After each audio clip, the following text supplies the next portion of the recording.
بسم اللہ الرحمن الرحیم۔ جی توجہ ہے، الحمدللہ ثم الحمدللہ ہمارے 10 پارے کمپلیٹ ہو گئے۔ آج ہم نے 11واں پارہ جو ہے وہ سٹارٹ کرنا ہے اللہ کی فضل اور اس کی توفیق سے، اور اللہ کے حضور دعا ہے کہ اللہ تعالیٰ اسی طرح ہمیں پایا تکمیل تک پہنچائے۔ آج ہے سورہ توبہ کی آیت نمبر 94۔ 11ویں پارے کا آغاز سورہ توبہ کی آیت نمبر 94 ہے۔ خالق کائنات نے فرمایا یا تعذرون الیکم۔ منافقین کا ذکر چلا آ رہا ہے پیچھے سے، وہ بہانے بنائیں گے الیکم تم سے۔ یا تعذرون اعتذارا یا تعذرو اعتذارن سے جمع مذکر غائب کا صیغہ ہے، عذر پیش کرنا، بہانے بنانا۔ اللہ فرماتا ہے محبوب وہ آپ سے بہانے بنائیں گے، کب؟ اذا رجعتم الیہم، جب تم لوٹ کر جاؤ گے الیہم ان کی طرف۔ غزوہ سے جب واپس تم جاؤ گے تو منافقین جو ہیں وہ کیا کریں گے؟ بہانے بنائیں گے۔ کوئی کہے گا جی میری ماں بیمار تھی، کوئی کہے گا جی میرے گھر میں کوئی نہیں تھا، کوئی کہے گا جی میرے پاس سواری نہیں تھی۔ دیگر منافقین کا جو کام ہوتا ہے، جیسے کہ پنجابی کی وہ کہاوت بھی ہے، نیت آرام تے اجتا ڈھیر۔ نماز نہ پڑھنی ہو تو میرے کپڑے ہی نہیں پاک جی، یہ ہے جی وہ ہے جی، باقی سارے کام ہو جاتے ہیں۔ اس کے لیے بندہ بہانے بناتا ہے۔ تو یہ اندر کے منافق تھے۔ اللہ نے فرمایا محبوب جب آپ لوٹ کر ان کے پاس جاؤ گے تو وہ آپ سے بہانے بنائیں گے۔ قل، آپ فرما دیجئے لا تعتذروا، تم بہانے نہ بناؤ۔ لن نؤمن لکم، ہم ہرگز تمہارا یقین نہیں کریں گے، ہم ہرگز تمہارا یقین کیوں نہیں کریں گے؟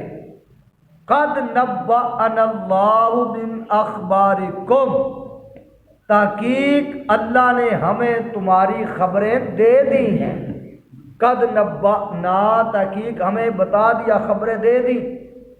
اللہ کس نے؟ اللہ نے، من اخبارکم تمہاری خبریں۔ وَسَيَرَ اللَّهُ عَمَلَكُمْ وَرَسُولُهُ، اب دیکھے گا اللہ وَرَسُولُهُ اور اس کا رسول، کیا دیکھیں گے؟ عَمَلَكُمْ، تمہارے کام۔ یہ جو تم نے کہا نا جی ہمیں معاف کر دیجیے، ہم توبہ کرتے ہیں، آئندہ ایسا نہیں کریں گے، تو یہ تمہارا جو نفاق سے توبہ کرنا ہے نا، یہ اللہ اور اس کا رسول دیکھیں گے کہ تم اس پر قائم رہتے ہو یا قائم نہیں رہتے۔ بعض مفسرین نے کہا کہ انہوں نے وعدہ کیا تھا کہ زمانہ مستقبل میں وہ مومنین کی مدد کریں گے۔ ہو سکتا ہے کہ اسی کی نسبت فرمایا گیا ہو کہ اللہ اور رسول تمہارے کام دیکھیں گے کہ تم اپنے اس وعدے کو وفا بھی کرتے ہو یا نہیں کرتے۔ اس لیے فرمایا وَسَيَرَ اللَّهُ، اب دیکھے گا اللہ بھی عَمَلَكُمْ تمہارے کام، وَرَسُولُهُ اور اس کا رسول بھی دیکھے گا۔ ثُمَّ پھر تُرَدُّونَ، پھر تم پلٹ کر جاؤ گے إِلَىٰ عَالِمِ الْغَيْبِ وَالشَّهَادَةِ، ہر چھپے اور ظاہر جاننے والے کی طرف۔ سمجھ آ گیا بھائی؟ جو چھپے اور ظاہر سب کو جانتا ہے تم اس کی طرف پلٹ کر جاؤ گے۔ فَيُنَبِّئُكُمْ، پھر وہ تمہیں بتا دے گا بِمَا كُنتُمْ تَعْمَلُونَ، جو تم کرتے تھے۔ سَيَحْلِفُونَ بِاللَّهِ، اب وہ اللہ کی قسمیں کھائیں گے، لَكُمْ تمہارے آگے، تمہارے آگے وہ اللہ کی۔ اِذَا انقلبتم، جب تم پلٹ کر جاؤ گے الیہم ان کی طرف، لِتُوْرِدُوا عَنْهُمْ، تاکہ تم ان کے خیال میں نہ پڑو۔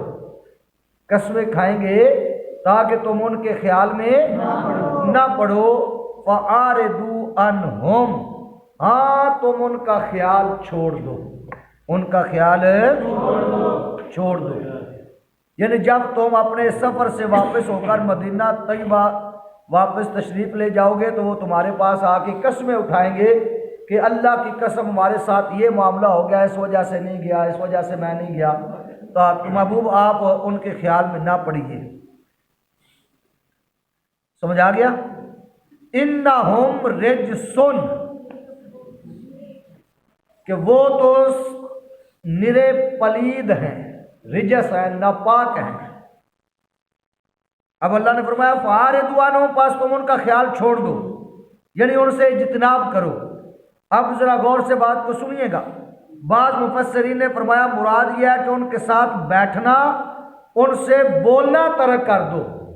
چنانچہ جب نبی اکرم صلی اللہ تعالی علیہ وسلم مدینہ منورہ تشریف لائے تو حضور نے مسلمانوں کو حکم دیا کہ منافقین کے پاس نہ بیٹھیں، نہ ان سے بات کریں، کیونکہ ان کے باطن خبیث ہیں، ان کے اعمال کبھی ہیں۔ اس وجہ سے فرمایا انہم رجسن، وہ نرے پلید ہیں، وَمَأْوَاهُمْ جہنم، اور ان کا ٹھکانہ جہنم ہے، جزاء بما كانوا یکسبون، بدلہ اس کا جو وہ کماتے تھے۔ یحلفون لکم، وہ قسمیں کھاتے ہیں تمہارے آگے، لترضوا، تاکہ تم راضی ہو جاؤ، عنہم، ان سے، فَإِن تَرْضَوْا عَنْهُمْ، پھر اگر تم ان سے راضی ہو جاؤ، فَإِنَّ اللَّهَ لَا يَرْضَىٰ، بس بے شک اللہ راضی نہیں ہوگا، عَنِ الْقَوْمِ الْفَاسِقِينَ، فاسق قوم سے۔